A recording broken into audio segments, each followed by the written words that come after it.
Rent's still going on. Kids getting candy and hot dogs. Fellowship and drinking phone numbers. Haven't had an opportunity to come out.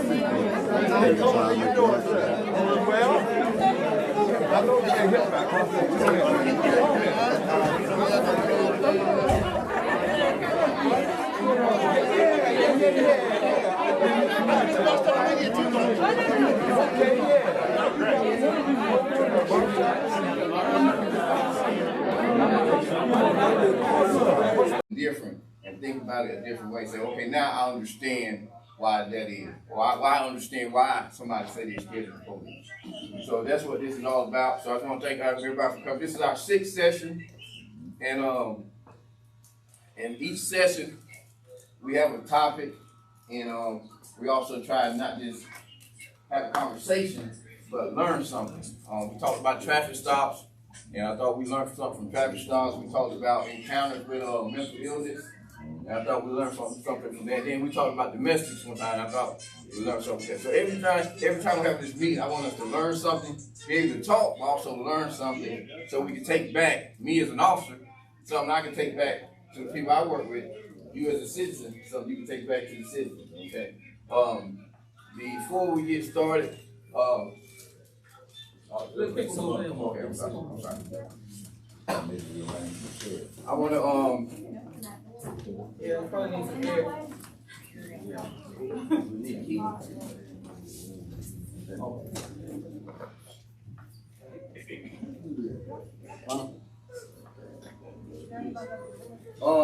I'm Sergeant Southern, and I'm introducing some other officers. This is Chief Brogdon. Good morning. Or good afternoon. It's good morning. We also have Captain Hall. We got retired sergeant from the county, Sergeant Bratton, Captain Roberts, and Sergeant Williams, Highway Patrol. He was so excited to come today, he cleared his whole schedule. Wow. So he's happy to be here, he's happy to learn. Oh, yes, sir. And, also, Captain Crawford. In the chair. Well, you guys don't know Captain Crawford has coached for Gaston County for years, so he's not only an officer, he's like myself, he's a coach as well. We got a lot of coaches in the building. We got Coach Thompson from who's also a fire inspector, right? From Southwest. We got Coach James from Ashbrook, Coach Hayes from Ashbrook, Coach Biggs from Ashbrook, Eddie Kane, Eddie Kane. We got Coach Clear from Ashbrook, and also got Coach Thompson from Huss. Greer Middle School. I'm sorry. City Council. Oh, yes, yes, come on in. The door. Hey, and also City Council, Councilwoman, Mr. Barber. And also, Dr. Hinton has been, awesome. We've had 4 sessions at Tabernacle. He's welcomed us in each time, and he's been awesome. So I want to make sure it's him. And today, Miss Pleasant, Miss Chaplain, right? She's going to be our moderator. She's going to lead us. And I'm sorry, I forgot about Coach Rhodes. Coach Rhodes. And if I left you, I'm sorry, but when you get a chance to speak, introduce yourself. And my buddy, Miss Littlejohn. Those of y'all know Miss Littlejohn. Miss Littlejohn played for one of the best coaches ever at Tennessee. So, Miss Littlejohn, you can learn a lot from Miss Littlejohn, so I thank you for coming too. All right. She's going to be speaking in a bit. Okay. So, Miss Pleasant's going to be a moderator. All right, when you guys do, she's going to try to get you to speak up. She's going to try to get you to answer some questions. So when you guys do, just when you stand up or speak up, just introduce yourself, who you represent, and just represent yourself, your company, or your business, okay?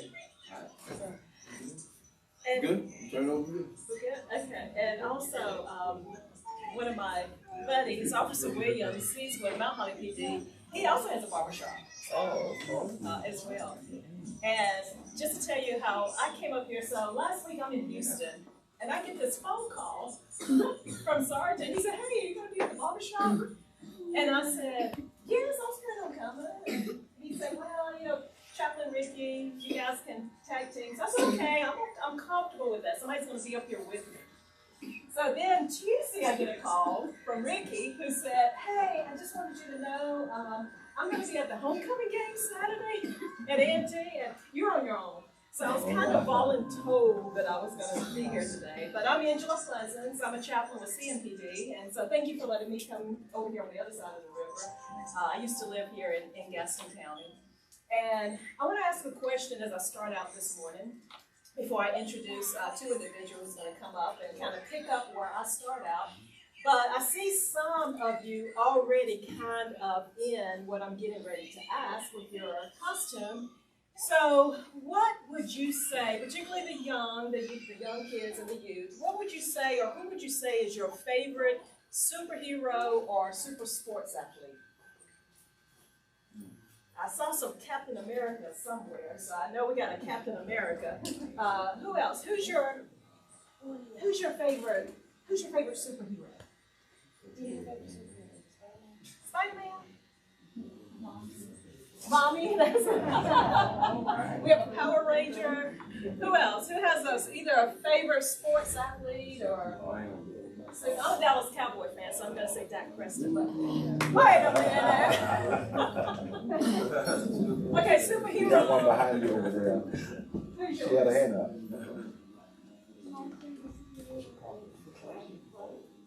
I'm sorry. Spider Girl. I like that. Who else? So let me ask you this question. If you were to turn yourself into a superhero, what would that look like? What would you need? Courage. Courage. What else? What? Okay. So the adults are talking about it. What else where's Captain? Okay, what does Captain America have? He has a shield. What's that shield for? To block. So if you're going to be a superhero, you need something to block, right? Because why does he need that to block? So no one can come to him and hurt him, right? What else? What else does a superhero have? Yes.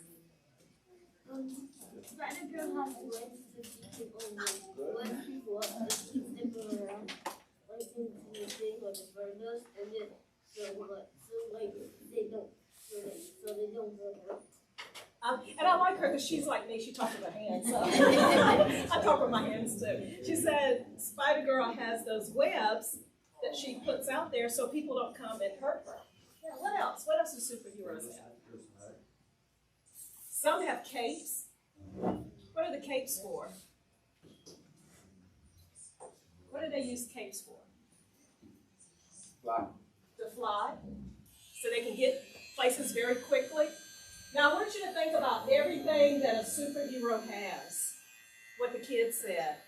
Notice it's protecting everything on the outside. Same thing that I share with my officers. I tell them, you have your protective vest, you have your shield, your ammo, you have everything that protects your outside. What about the inside? What about the mind? What about the heart? And just to give an example of what I'm talking about, one of my favorite movies, I love The Avengers, The Endgame.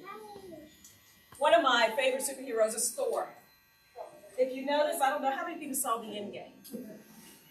Do you remember how they lost a lot of their friends? They were killed in the one before. What happened to Thor? What was it? Thanos. Go to the corner.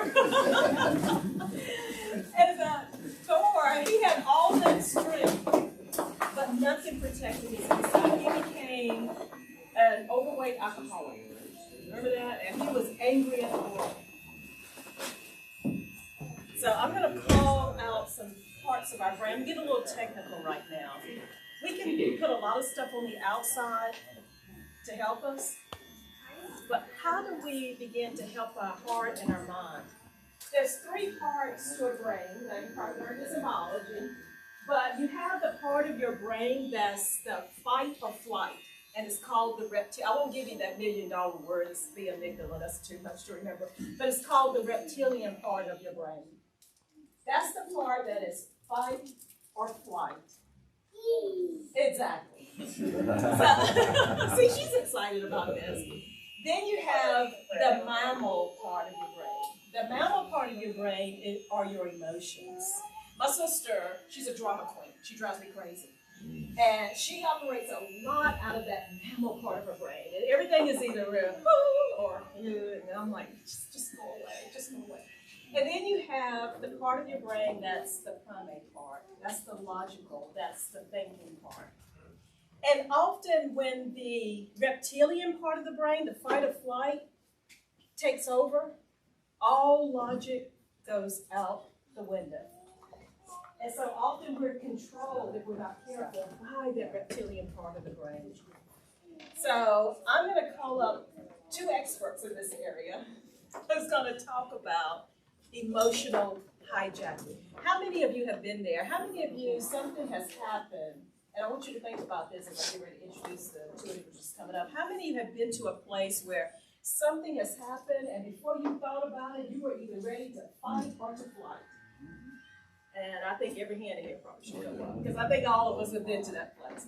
So Coach Littlejohn and Coach Rhodes, who specializes, he's like, I'm not talking. I'm an introvert. If I can get up here, you can get up here. But I'm going to call them up right now because they do a lot of instructions with their athletes around emotional hijacking. So we're going to let them come up and talk to us. He's been voluntold. Get in the game. That's right, get in the game. Look, first of all, greetings from Legacy Event Center, Smith's Soulful Bistro. We are delighted to just be a part. Anytime that you call, you know, we're going to try our best to get in here and help. We just talking about being an athlete and as a coach. You know, your emotions get going on the field and you want your players to get hyped up for the game. But remember, as players, the emotions sometimes can get the best of them, especially when we take a L. Now, y'all know, come on now, parents. And sometimes our emotions can get the best of parents that's in the stands.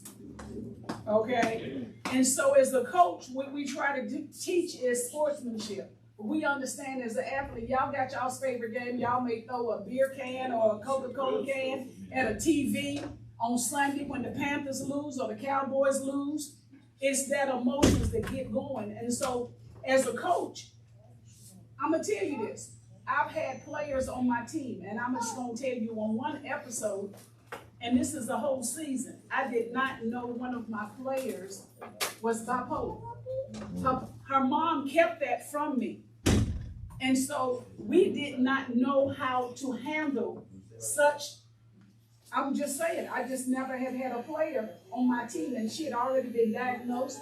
She had medication. She did not take her medication. And so, you know, a lot of times people can go into crisis mode. Well, we had that at Chicago State University. And so the security officer on campus called me. It was like, Coach Littlejohn, one of your players is over here. They had cleared out the entire dorm because she was in a crisis. And so the only person that she would talk to was me. Now, I'm going to be honest with you. I have never seen this. I just thought it was just her moves. I had to call her mom. But when I'm saying to you, as a parent, as a coach, we got to protect our mental mind.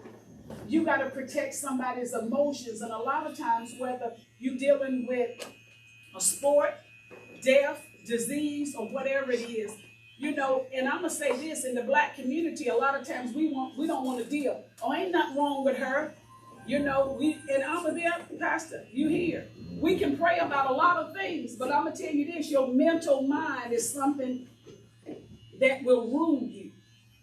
And if you're a diabetic, you got to take medication. But if you're having problems, honestly, with something that has already been diagnosed. We have to deal with it. And how do we deal with it? I just had a bad incident on a college campus with a young lady whose mom kept that from me. And so it became something that blew up, had to shut down campus, shut down a dormitory. And so how do we deal with that? The worst thing that I've had to do on a college campus is to ride in the back of a police officer with one of my players, I'm telling you, in a straitjacket, and I had to be the one to admit her into the hospital. And a lot of this could have been avoided if we just communicate openly. The same thing as a coach on a team. You know your child, or you know you as a parent, y'all in the stands, y'all know y'all don't want to take an L. Come on now. And so you think that your child, honestly, is that superhero, but if they have a breakdown at a game, who's going to get that child under? Come on now.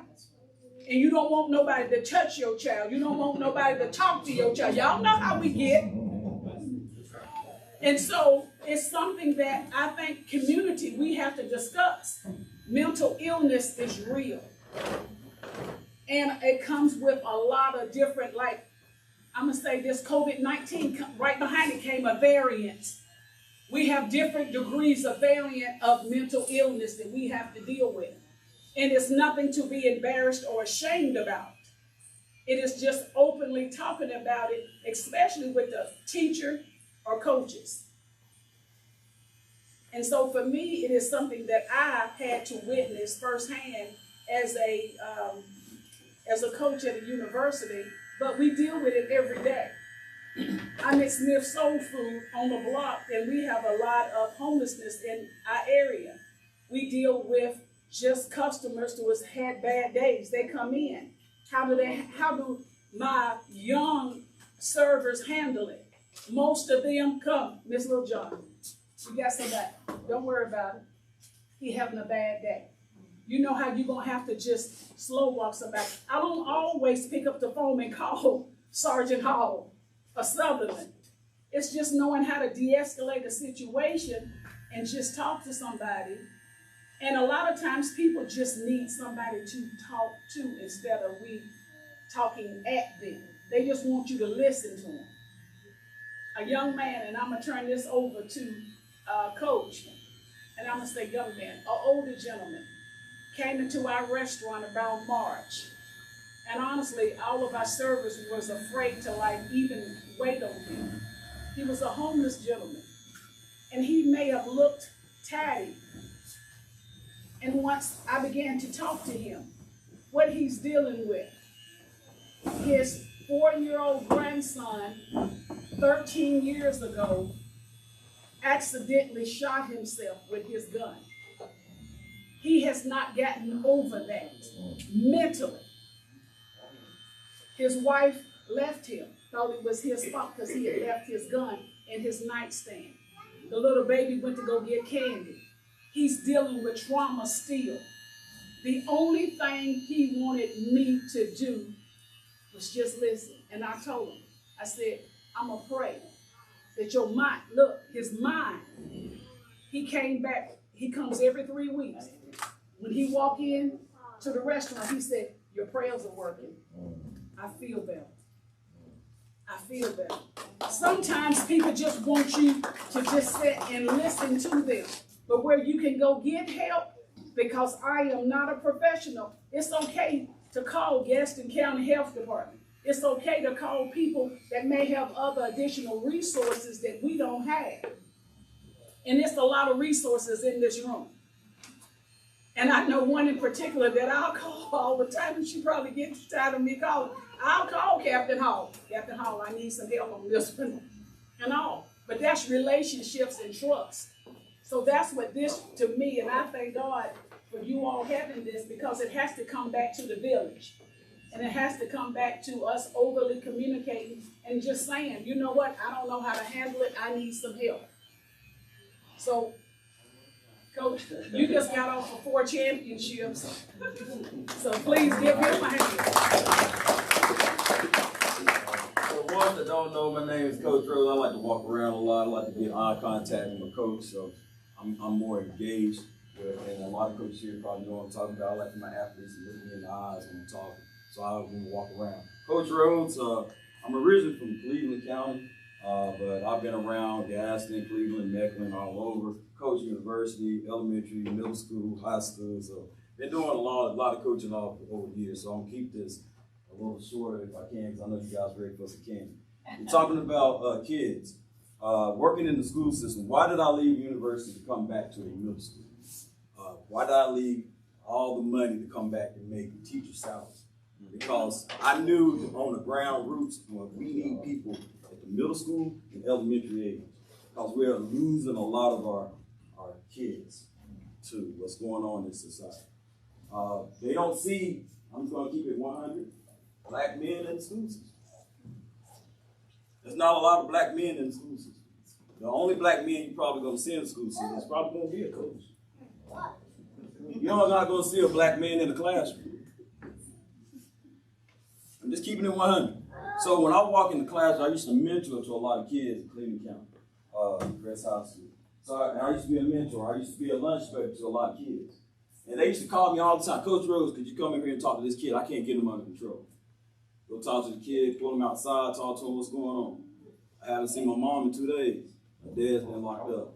I've been putting my brother's diaper on, getting him ready for somebody to watch him, and then they come late, and I come to school late because I don't have a ride, so I have to find somebody to take me to school. Does this teacher ever have a conversation with this child? No. Teacher don't know what's going on. Why this child is acting up in class. He has a lot of things to swallow. All right? So when I talk to him, I'll tell the teacher, oh, I didn't know none of that. Now, this child has been in the class for right at 3 months. And you don't even know what's going on with him at home. As coaches, I have a kid this year I was talking to, and my degree is in psychology. My master's in psychology. And talking to the kid, he did not get one sign. He thought about committing suicide. Now, we are undefeated, winning championships, beating everybody, one of my star players, and this guy's having problems at home, and it went by me. So I'm not saying we all are perfect, but what I'm trying to say is we need to start talking as a community to kids. When I'm walking down here to any community center, or if I'm somewhere playing ball, my kids are playing ball, you'll see me talking to your kid.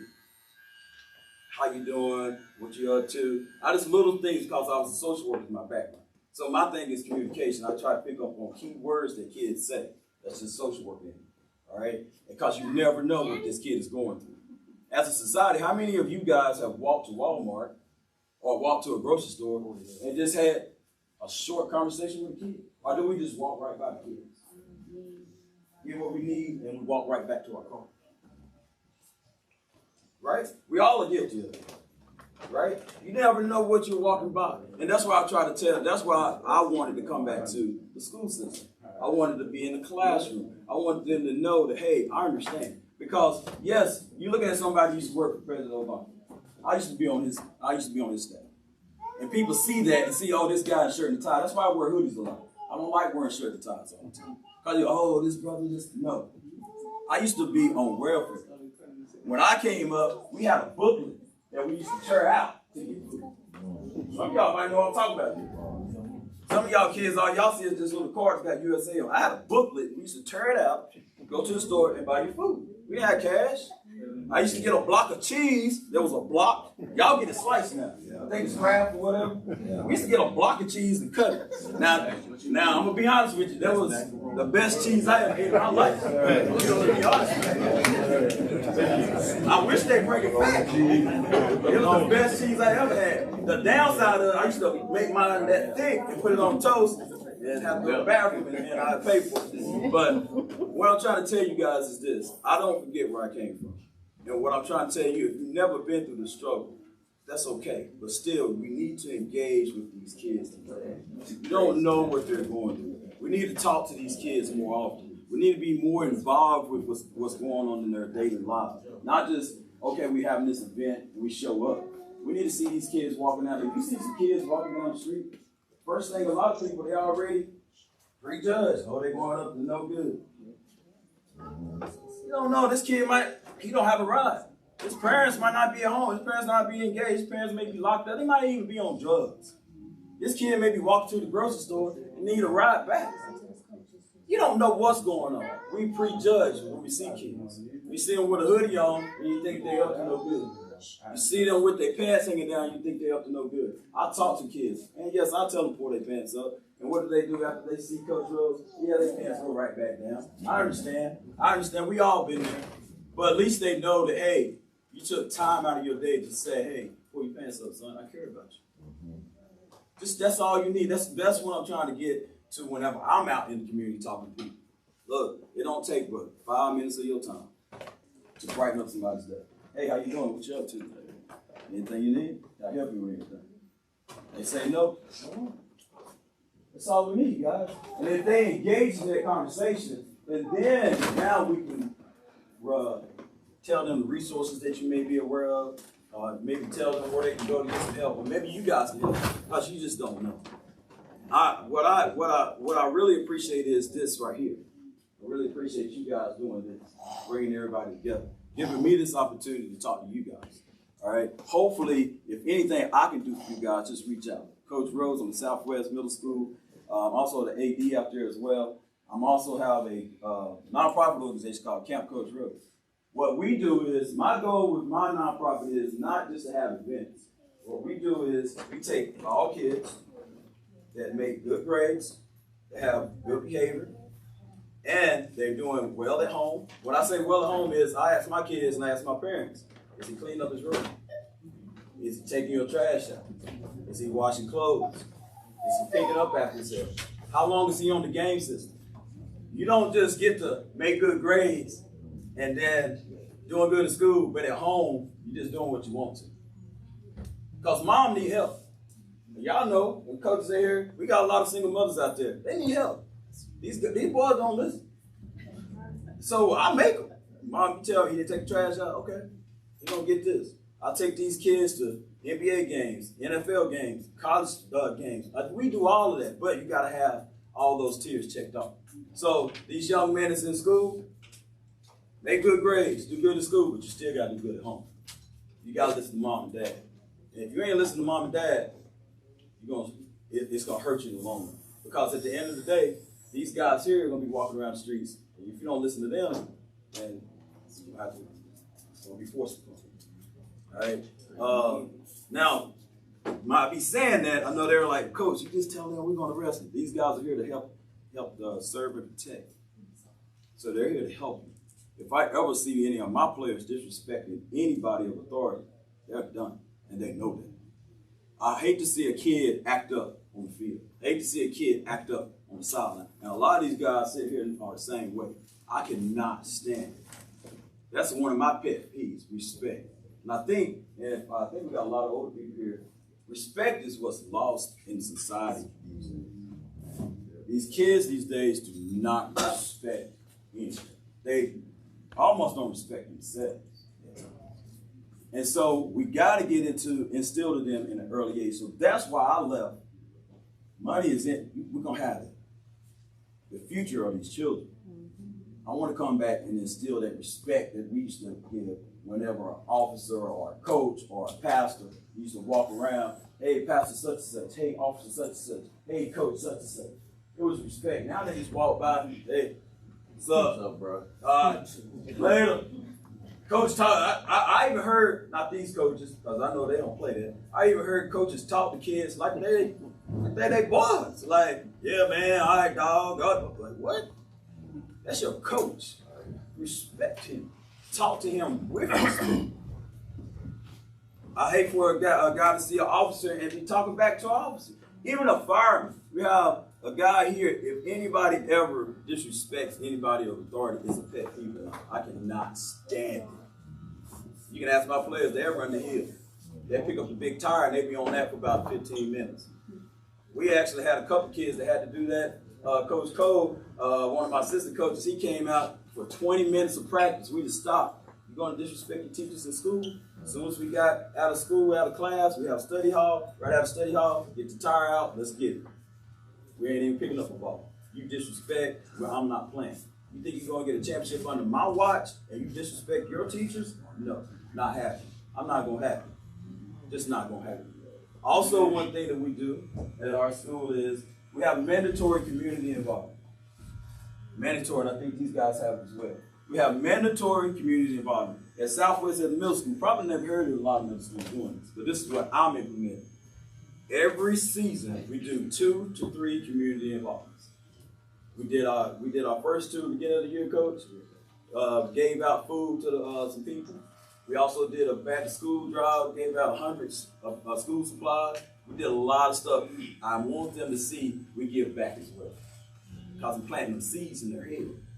And that's what I want to do to try to change their mindset. I can go on and on, but I know I said I was going to keep it short because you guys ready to eat some candy, haircuts. I apologize. It's just one of my things. I go around the United States talking to people about mentoring and stuff like that, so I can talk forever.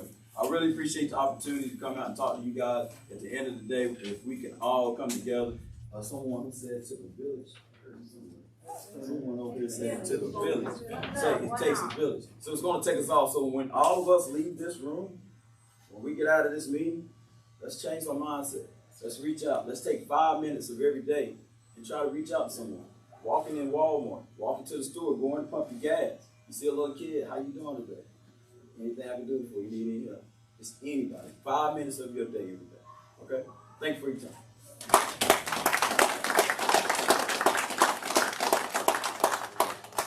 Just a couple of quick questions, insights, picking up on what Coach Littlejohn and Coach Rhodes has shared.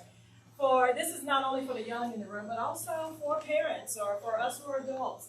When was the last time your parents or maybe somebody at school did something that just unnerved you or set you off? And for parents and adults, when was the last time your kids or somebody you know, maybe a coworker, did something that unnerved you and just set you off and it went to that reptilian part of the brain, the fight or flight?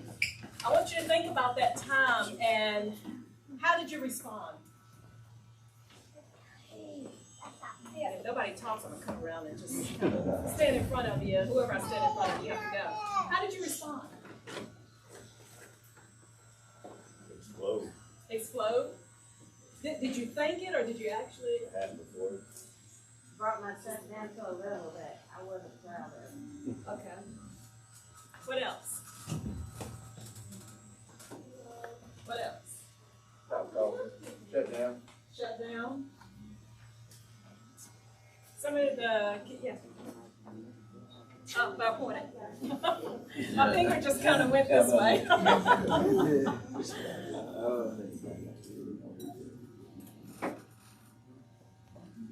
I'd probably say at a football game, Okay. like something happened in the village, I took it the wrong way. Took it the wrong way. What else? I like your hair, so I'm pointing. You're just kind of even keeled, yeah. So for those who said they shut down, they explode. The explode is the fight. The shut down is the flight. What could you have done? You said explode. What could you have done differently? Think about it before you say it. Yeah. Think about it before Process you it before you say it. process it. And sometimes that's easier said than done, but often that is actually what we should do. It's just so easy to want to react in the moment, even when it's somebody that you know that just constantly get under your skin. There's someone that I know now that when I see their number come up on my phone, I just want to say, okay, I can't. This is one of those persons, they're an extreme extrovert. They're the type that they don't use commas or periods, but they just go on and on and on and on. I just shut down. But begin to process this. Get in touch with how you react to certain things. If you know something's going to cause you to explode, know that going in so that you can be able to process it before it gets to that place. And I think Coach Rose said this also, have someone that you can talk to get it out. When several weeks ago, I was in Delaware. As soon as my plane landed and I took my phone off airplane mode, it was a call from one of my sergeants. And he said, "Chap, we need you here right away." I got to the division, I'm with Eastway Division. I got there, and an 11-year-old girl And this was in the Black community, and we often don't hear this, but now it's becoming more prevalent. But an 11-year-old girl took her dad's gun, put it to her brain, and killed herself. Now, I wonder what could have happened if that 11-year-old girl had someone that she could have, whatever she was going through in that moment, talk it out. So I get to the division, and I notice, here's the other thing, we talk about listening. Listening is not only about hearing someone speak, but it's also noticing their behavior. Because when I got there, one of my officers, who was always very jovial, I noticed him off to the side. I thought something's going on with Officer so-and-so. So I go over there and I stay beside him. I said, how you holding up? And he let it all out. He had to work the scene. He had to put on that outer shield to be able to work the scene. But basically, inside, that mind and that heart took him back to when his brother was shot and killed. So he had that trigger and was going back. He has somebody he can get it all out with before he sent him over. So especially for the young people, think about those that you can go to get it out instead of keeping it in, because it's going to register that emotional part of it. And I know that you work with Phoenix. We all do. And you all do. And is there anything that you, because you probably see this often as well. Actually, I turned over to. So what's Phoenix? Hi, I'm putting you on the spot so everybody that don't know who you are. Phoenix, that's Bird, right? And I work with Phoenix Counseling. Okay, tell us what We that have is. several services there. We have it in Gastonia, we have it in Lincoln, and we have it in Cleveland County. Phoenix, not only do we serve everyone, when they think of Phoenix, they only think of substance abuse. We also serve mental health. We now have a program called the Morris Program. The Morris Program is the mental health stabilization for children from the ages 4 to 21. We work with them from 4 to 8 weeks. We help them get service linkages with counseling. One of our biggest challenges, and I think the coach was saying it, for me, I work with Morris and I work mobile crisis as well, that I'm having a problem finding mentors for Black men. I had 3 young men ask me for mentors, and unfortunately, I was unable to get them that. And that was a struggle for me. And our Morris program has been very successful. We have a lot of people of color particular, you know, we have grown up. I grew up north in New Jersey, and I don't know about you, and I'm also Caribbean as well. So I have 2 big layers of how we communicate. And one of the things in the home of people of color, we were taught, you better, what goes on in this house stays in this house. And as we grow up, we adopt that same mannerism. And a lot of times, you know, when we grow up, Ray Ray, we would just say Ray Ray was crazy. But Ray Ray probably had some underlying mental health issues that we never addressed. And that's what we're seeing now, where people, sometimes we'll go out in a car and I'll have a parent tell me, oh, he's just crazy. No, he's not crazy. He may have experienced some trauma that he doesn't know how to communicate. So what we're seeing is in his behavior. So we have to learn how to identify that and not attach something, the word crazy, or he's just seeking attention. Sometimes they're not seeking attention. Something is really going on. So we have to pay attention to those nonverbal cues. We also have to learn to listen, but learn to listen not only to hear, but not to respond, because we're so quick to respond to something that we're not really hearing or seeing what's going on with our children. Again, our Morris program, we work with 3 counties.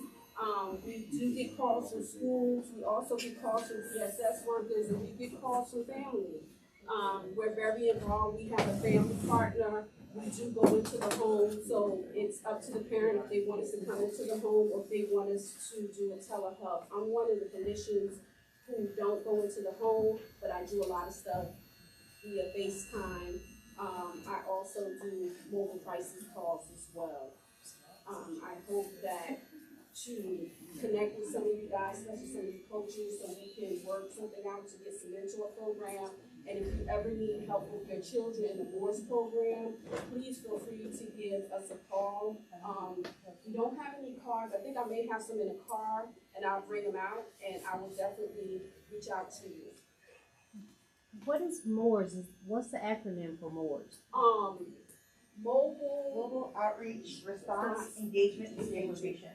And one more question just to follow up. Is there a payer source, or can you have absolutely no income to qualify for these services? If you have Medicaid, you automatically qualify, but it has to be partners Medicaid, because, you know, as of July the 1st, we changed our Medicaid, you know, Medicaid changed, so it's going to certain HMOs. But if you don't have, and the reason why we say partners Medicaid, because it allows you to get other services. Like, say, for example, your child may need not only counseling, but they may need intensive in-home. They may need high-five wraparound. What is high-five wraparound? That's where we engage the whole entire family when we link you to services at Support Aid or Alexandria Youth or Outreach Management. And it also includes medication management. So that's why using a partner's Medicaid, that gives you the opportunity to take advantage of the enhancement services that's applicable. So, and then sometimes it depends. We sometimes work with families who may not have any insurance. It just really depends.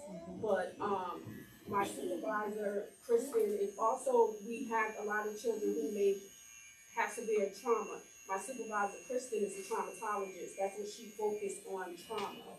So she would be a person to contact as myself, and we have two other people, and we have a family partner. And the family partner will be the person to come out to you and say, hey, what do you need in your household? Just because it may just be your child, but talking to you, I may sense that you too may have some mental health issues that we may need to address, or you may need parenting classes. So guess what? We're going to refer you to that.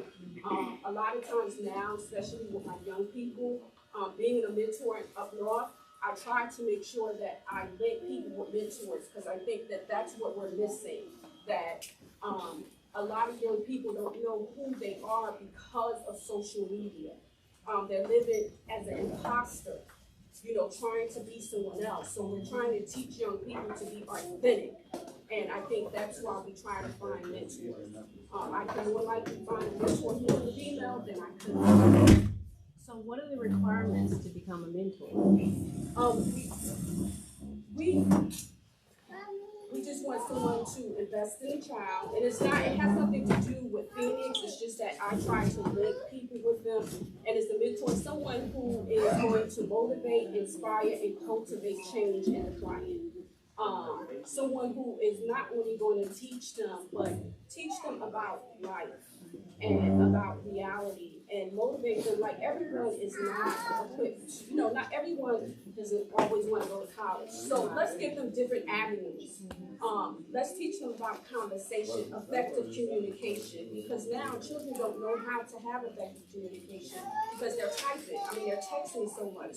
So get them to learn or know how to have effective communication, and more importantly, advocate for themselves and learn to communicate for themselves. Because someone else is telling their narrative, and that's what we don't want them to do. We want them to have a voice and use their voice in their platform wisely.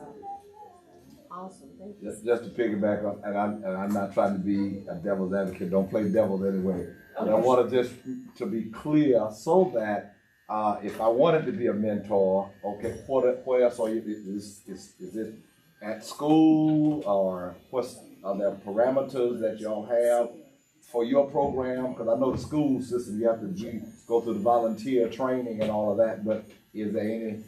Well, just to clarify something. Okay. We, as a commission, I ask people to be mentored because that's what the parents will ask me to find a mentor for them. As far as Phoenix, we don't have a mentor program. Okay. Let me just clarify that. Yeah, I'm that's sorry right. if that was a line of communication. Okay. And the reason why I try to seek mentors out, because I know that's what's needed. Because we need men to teach boys, to take boys to manhood.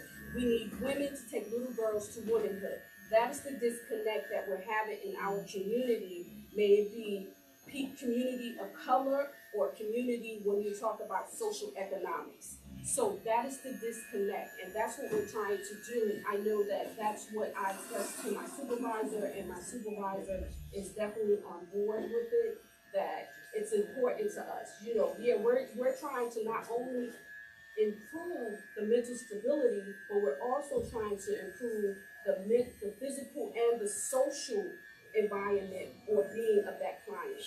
So that's why we feel that the mentor is also an important piece, especially when you have a person who don't have a dad at home, or you have a mother who is struggling with substance abuse, or you have a mother, like yesterday I had a mother the other day that told me that I have to work. I can't spend that much time with my daughter. Who's gonna pay our bills? So those are some of the things that our children are being affected by. They're adults, they're children with adult problems. So we need those mentors to kind of even that playing field, let them know it's okay to be children, but I'm here to help you process some of that.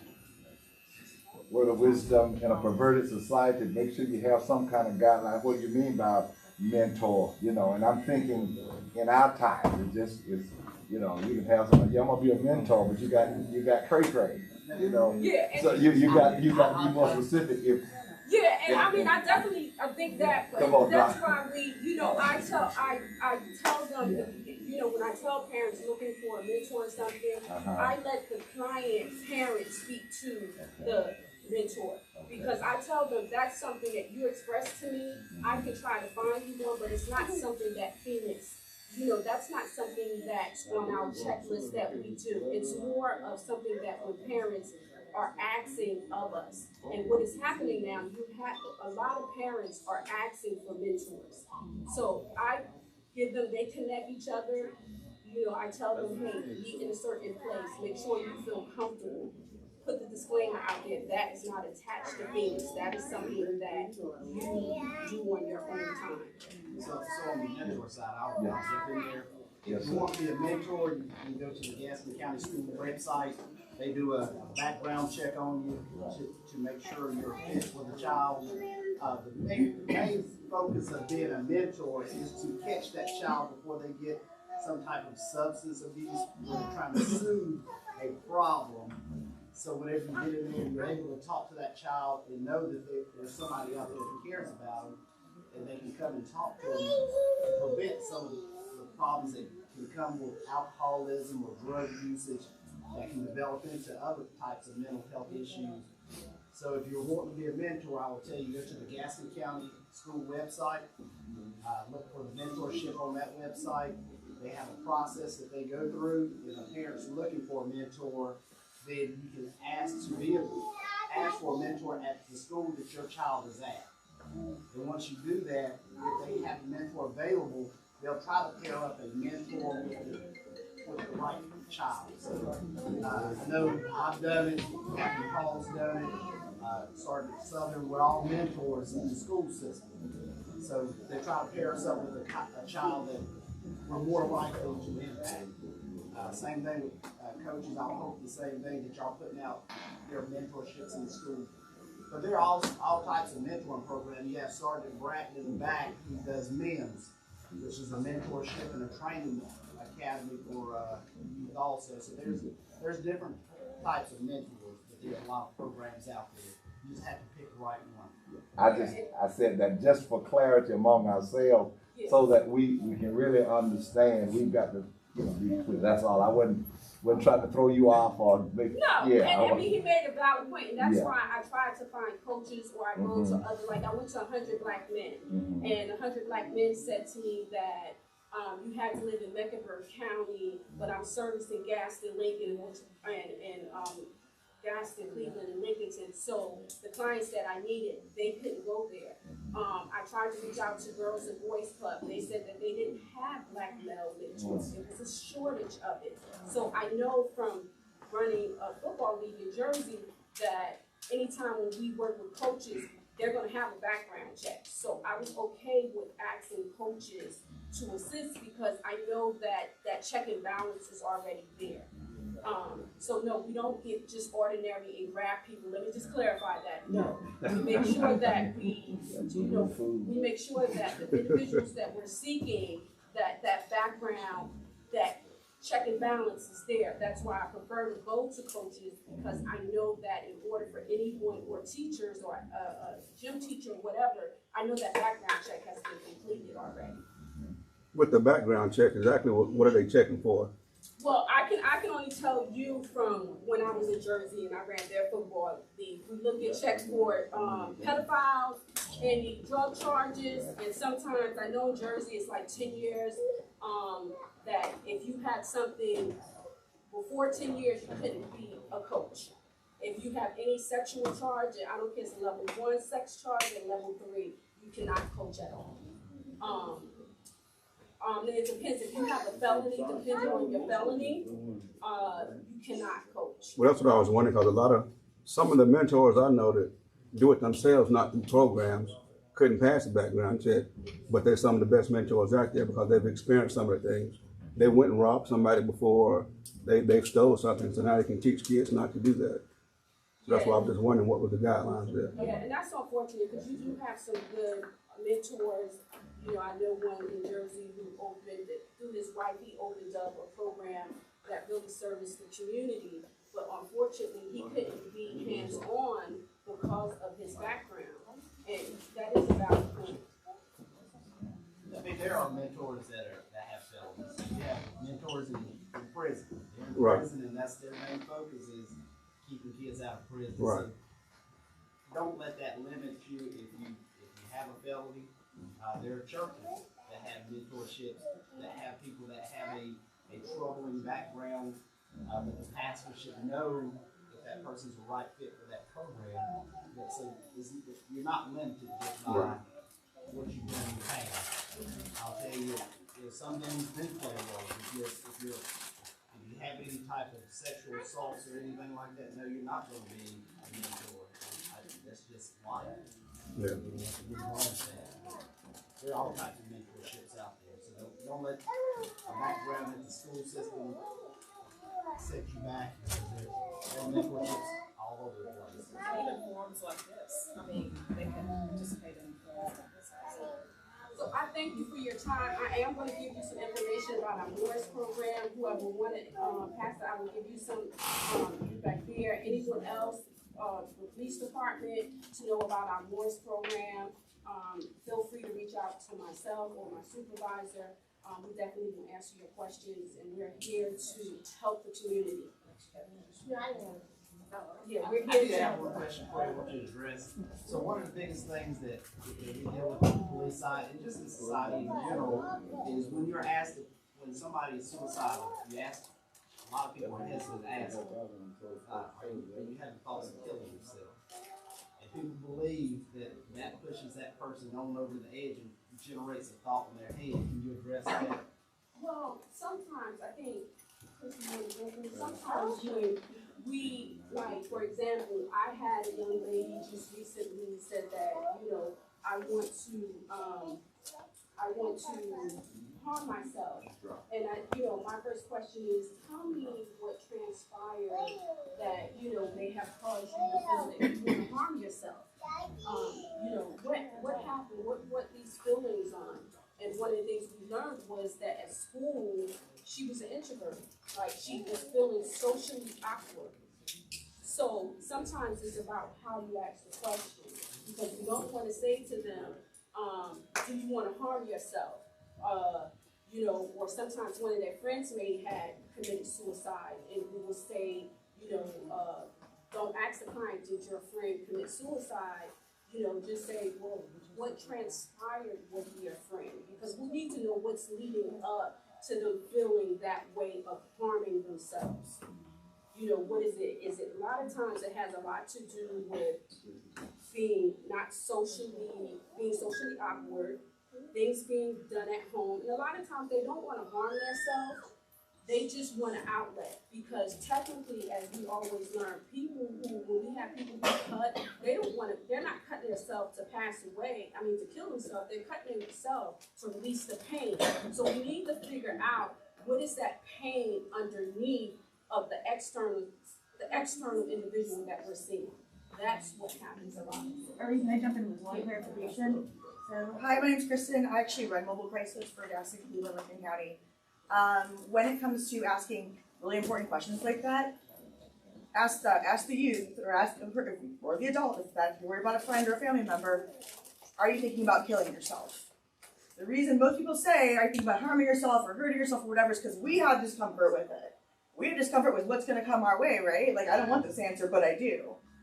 It's really important to ask that question and to be very specific about it. And if they're like, they're like, no, then say, okay, why? This is why I'm worried about you. This is why I asked you if you're thinking about killing yourself. If they say yes, then that's when you kind of go through and make sure you involve someone who is like a clinical professional. But it is very important to absolutely ask and use the word like, are you thinking about killing yourself? Because, like Arlene said, there's a lot of kind of ways that people harm themselves, and that is a very specific thing. And if we don't ask that, and we don't get that information, and we just let them be quiet about it, we're like, I see you suffering, but I'm too uncomfortable to say this, that they're suffering alone still, and it's more likely to happen. So that's just my clarification. And just to tag on that, when you do ask that question, the other question is, how have you thought about killing yourself? That's some of the questions. People are uncomfortable all the time. As police officers, we have to ask those questions. So that's very important that if you see somebody struggling and you know that they may be having thoughts in their heads, you need to ask the question and get them to process. Are you guys partners with Gaston County Schools? Because I know last year I had a lot of situations where kids were either thinking about committing suicide or either tried. And I met a lady that was she was a sports psychologist, and she wanted to give free services, but she had to go through all this, I guess, criteria for Gaston County Schools. So we're not necessarily, I don't know what calls like partners with them, we're not affiliated with them. So Mobile Crisis, and we can maybe write the number on the board later. We respond to anywhere but hospital and jails, and we respond like right away. And I so guess what someone, I'm saying is, say if I wanted to use your services, you would have to, I couldn't because you would have to be we actually are. We are. So the I'm sure you know, like Barb and like they call us all the time. Like we come in and we do assessments, and then based on the assessment, that's when we kind of collaborate with the youth, the family, and the school to say like, okay, what needs to be done for this person, for this family. But yeah, no, we get calls a lot. Actually, I'm talking to Christy right now, like via email about some stuff. So no, absolutely, you can call us. Any other questions for Dennis? As we begin to wrap up, I want all of the youth and kids right now, and if my older youth can put down their phones for one moment, I want you to look around the room at the adults in this room. And for the adults, I want you to look at the younger kids in the room. For the kids, these are people who, they got your back. They are here for you. They want to support you. So you are not out there alone. So don't think that you are alone. And for the adults, these are the ones I want you to keep an eye on. Because, first of all, they're here. They're here on a Saturday morning, which normally at that age, which is ages and ages ago for me. But I remember I was probably still asleep at this time. So I thank you guys for being here. And for the adults, I thank you for being here. And so just keep an eye on each other. And we have great resources here for you. And before we close out, are there any other law enforcement officers that wish to contribute? I know most of you have been kind of quiet, but anything you wish to contribute to our youth while you're here? This moment, just really quick. I'm Joel Williams with the Highway Patrol here in Gaston County, and this is my first session I've gotten to attend, and I'm just really thrilled to be here. And we're going to try to be at every one of them that we possibly can, because this is very, very important to us. Although when you see a black and silver car as a state trooper, you think we're just out on the highway writing tickets and doing wrecks, and that is the bulk of our job. When you see in the rearview mirror, you really don't like to see us, but I get that. But we are there to serve and protect, and the reason we're there is because of what we had happen last night here in Gaston County up on 321. Where a 20-year-old young man from here in Gastonia got thrown out of a vehicle and killed. And not only does his family have to deal with that, we're talking about an emotional trauma today and what the family that young man is going through. I don't know him. All I know is he's 20 years old and he's from Gastonia. Someone here may know him. But that's so sad to us. And that's why we're out doing what we do every day. Our state troopers are out working hard to keep the roadways safe so that this does not happen. Because we care. We care about our communities. We want people to survive and we want people to live and be safe. That's why we're out here. But we want you to know that we're here for you. We appreciate you, and we're looking for help. We're looking for young men and young women from our communities to come up and replace us. I've only got a little over 4 years to go. Chief Brogdon doesn't have too much longer to go herself, but she's a great partner with us here in law enforcement and others that are here. We're in the age where we're starting to age out. We're starting to go out and retire and things. And we need young people. We need these young men and young women that are in this room to come up and realize that law enforcement is a wonderful, wonderful career. It's a good, honorable career. Don't believe what you see on some news networks and stuff. They're there to make money. They're there to try to divide us. They're not there to try to help us at all. We need to ignore what they say, come together like we're doing in this room today, work together to solve our community problems, and replace our ranks with your ranks as younger people and bring them up and show them this is something they can do and impact their communities. That's why we're here today. We appreciate it, and I appreciate the opportunity to come. Thank you so much. Thank you.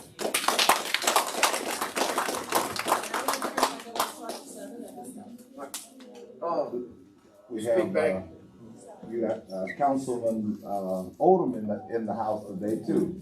You got anything to say? No, I just want to recognize him, so supposed to know who he is. Not a whole lot, but I just have come in, and this is fabulous. This is awesome that we have gathered, like she said, on a Saturday morning to come out and talk about things that we're dealing with in our communities, talk about how we can help our youth to be better. This is just music to my ear anyway. You know, and I just appreciate what the organizers are doing here. Great thing. Thank you for coming out. Dr. Hinton. Yes, sir. If I missed anybody, you got my back now. I got your back. Hey, I just want to say, with the whole COVID thing, I know we haven't been to schools like we used to. I know me, Sergeant Southern, there's a lot of officers that try to be in the schools just to be that listening ear. You know, we don't judge anything. We're just trying to help you all out.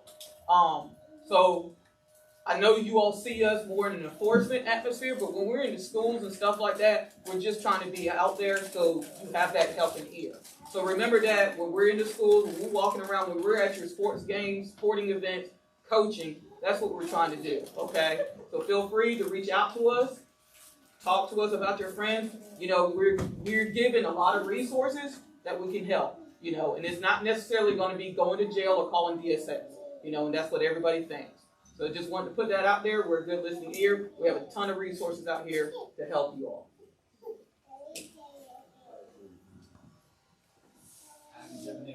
I'm more of a recruiting bitch. So I'm the captain over at Gaston County Communications. And so if you have anybody that's 18 years and older of good character, we currently have 17 positions open. Our starting pay is right now is $19.88 an hour. So we're taking applications to be telecommunicators. I know First Sergeant has talked about being a law enforcement officer, but there's also many, many aspects of law enforcement. You have police officers, you have front desk clerks, you have telecommunicators. It takes all of us to keep everybody safe. Telecommunications is a great job. It's a stressful job, but it is a great opportunity to give back to the community through your voice and being able to talk. You got a question for me? Yes. Do y'all hire felons? If you have a felony, no, we do not hire felons. That's one of the stipulations. That's the same way in law enforcement. Okay. So if you know somebody, give me a holler.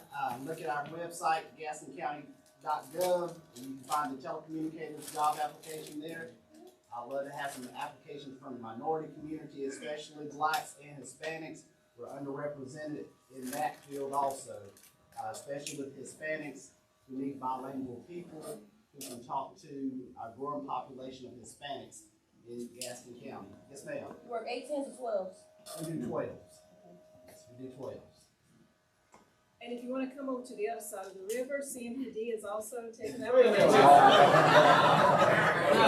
Citizens arrest! Citizens arrest! I'm just saying.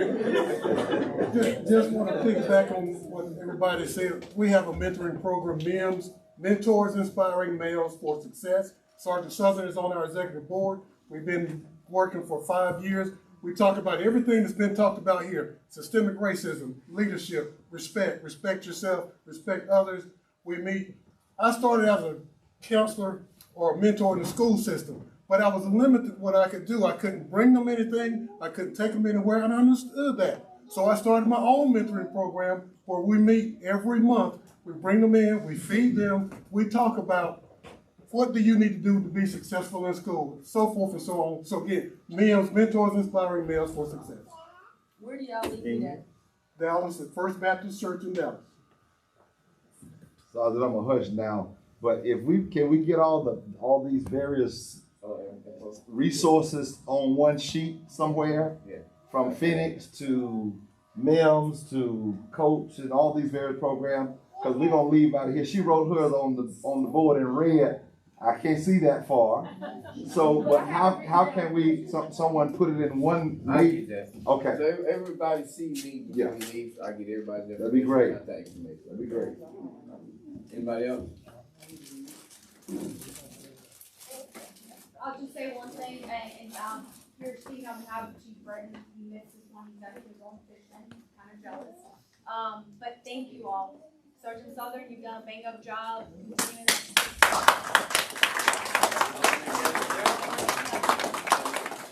Initially I was a little timid coming to the barbershop because I really thought it was only meant for men and a men's, safe place to speak with one another.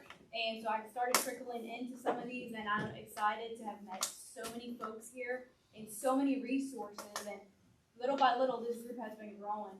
And I thank the youth that's here. We greatly appreciate you guys being here. This was for you and for the parents as well. And if you guys, if there's topics that you want to talk that you want to involve us or anybody in this room, please let Sergeant Southern know so that we can program something in the future. Just a huge thank you to everyone that's here. All right. Is everybody? So, just to piggyback, I just want everybody to know that police officers, particularly you young people, we are learning and that we have to deal with a lot of people in society that have mental illness, that have emotionals. We go on call and people are extremely emotional. And we're being taught not to be extremely emotional, not to get emotionally hijacked. All right. So when we come, just know that we're coming. We're on your side. Okay. We're coming there for you. We're coming there to help. All right. We got some hot dogs. We got about 160 hot dogs. So make sure y'all take some, eat them, take them home. We also got some candy for the kids. Fill them up. Take as much as you want. Miss